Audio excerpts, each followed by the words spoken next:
بسم الله الرحمن الرحيم الحمد لله رب العالمين وصلى الله على سيدنا محمد النبي الأمين وعلى آله وصحبه والتابعين وبعد أيها الملأ الكريم السلام عليكم ورحمة الله وبركاته. Sigrid Hunke est une historienne et spécialiste de l'histoire des sciences et c'est aussi une orientaliste allemande qui a écrit un livre qui a eu beaucoup de retentissement au moment où il a été édité. Le soleil d'Allah brille sur l'Occident. Elle nous dit dans le témoignage que nous allons citer aujourd'hui, en parlant de la contribution des musulmans, elle dit les Arabes, mais ce sont les musulmans. Donc en parlant de leur contribution dans le domaine des sciences de manière générale, elle dit « Loin de se contenter d'avoir sauvé le patrimoine grec de la disparition et de l'oubli, puis de l'avoir transmis à l'Occident une fois méthodiquement ordonné, les Arabes, c'est-à-dire les musulmans, ont créé la physique et la chimie expérimentale, l'algèbre et l'arithmétique au sens actuel du terme, la trigonométrie sphérique, la géologie et la sociologie, en plus d'innombrables découvertes et inventions précieuses dans le domaine des sciences expérimentales, découvertes et inventions souvent plagiées et faussement attribuées à d'autres, c'est-à-dire aux Européens. Ils ont légué à la postérité le présent sans doute le plus précieux de tous, une méthode de recherche scientifique qui a préparé la voie à l'actuel développement. Ce que beaucoup de gens ne savent pas, c'est que les Européens, s'il n'y avait eu l'effort qui a été fait par les musulmans pour apprendre, pour prendre la philosophie grecque, la traduire, puis la transmettre à l'Occident, aucun Européen n'aurait connu Platon et j'en passe. Il y a une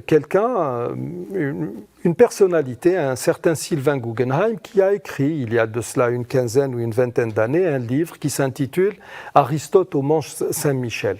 Et dans ce livre, lui, le faussaire de l'histoire, a voulu faire croire que c'est un moine qui a traduit puis transmis la philosophie grecque à l'Europe. C'est faux. C'est les musulmans qui ont fait ce travail. Mais le plus important dans ce regard qu'a porté Sigrid Hunke sur l'œuvre des musulmans est qu'ils ont fait quelque chose qui n'a pas de précédent dans l'histoire.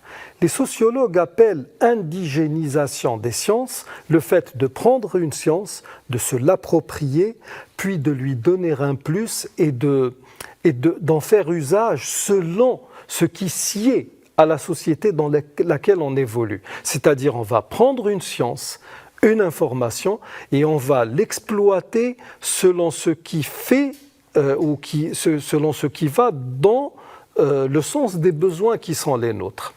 Les musulmans ont commencé cette indigénisation déjà en un premier temps par la traduction.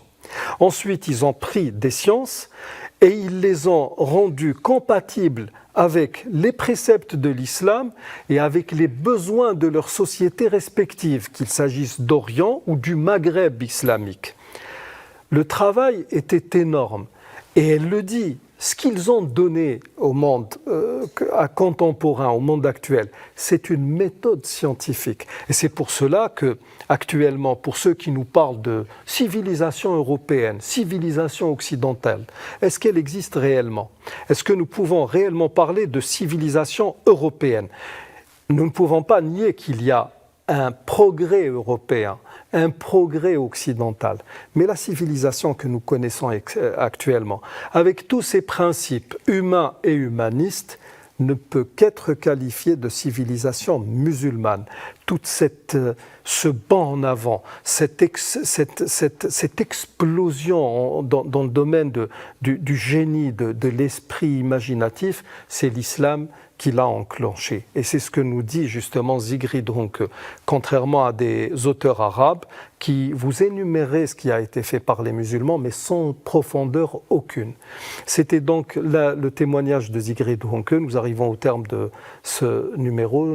Je vous remercie d'y avoir prêté attention. Assalamu alaikum wa rahmatullahi wa barakatuh.